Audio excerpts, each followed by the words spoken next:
Hello, I'm David Griffiths, and I work as a GP in Oxford. I want to share with you a few thoughts about aligning our practice systems to CQC inspections. Many general practices have already been through their first CQC inspection, but others are still preparing.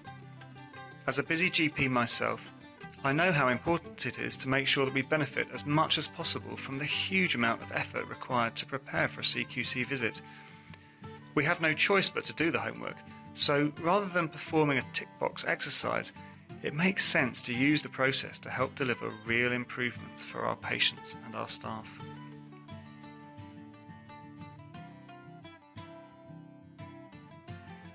One area that the CQC are particularly interested in is safety. Let's take a look at the CQC's 5 key lines of inquiry in this context. Firstly, what is the practice's track record on safety? Next, has the practice learnt when things go wrong and improved safety standards as a result? 3. Are there reliable systems, processes and practices in place to keep people safe and safeguarded from abuse? Number 4. How does the practice provider assess and monitor safety in real time and react appropriately to changes in risk level, including at an individual practice level? And finally, how well are potential risks to the service anticipated and planned for in advance? NHS-IQ has a long history of providing support to general practices who want to improve patient safety. And the great thing is that safe care is high quality care, and it also costs less to deliver. Unsurprisingly, the NHS-IQ approach to safety maps well onto these questions. Essentially, you can consider any attempt to improve safety in the practice as a series of steps. Remember, most safety issues are not the fault of an individual. Rather, the systems that we set up around ourselves predispose us to making mistakes or not quite following protocols. In terms of trying to sort things out, think of these steps. We need to recognise that there is a safety problem, encourage reporting with an open culture and really listen to what's being said. So that's a tick against key line of inquiry 2. We need to diagnose the reason for the problem, the root cause. 2 more ticks against lines 2 and 5. We must assess the reliability of the current system and then design a new improved way of doing things. So that's a tick against 3 and another tick against number 5. Of course, we need to measure the effect of any change we make because we want to know that things really are improving. That will help us against 1, 2 and 4.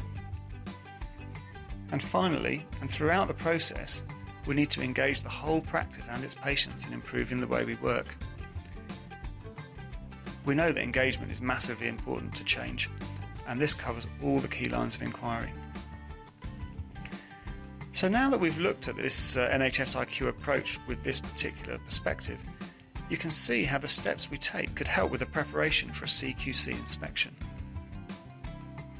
When I was considering safety issues in readiness for the CQC inspection at my practice, I was prompted to ask myself a few tough questions.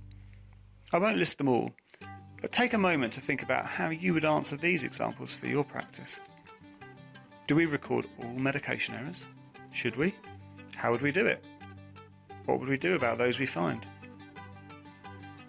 Do all staff understand their role in reporting incidents? Do we get feedback on safety from patients? How easy is it for people to report their concerns? Do our safeguarding processes protect all at-risk groups, not just children? How sure can our patients be of an effective medication review each year at least? And how effective is the induction for new staff and locums? Have we asked anyone how they found it? I could probably go on listing questions until the cows come home, but perhaps it's more important to think about some of the answers. If you, like me, found those questions challenging, you may want to learn more about the NHS-IQ approach of recognise, diagnose, design, measure and engage. We are really passionate about improving the safety of general practice. and we would love to hear from you. You can find more information on our website, or why not follow us on Twitter and on our YouTube channel, or contact us directly for a chat. Good luck.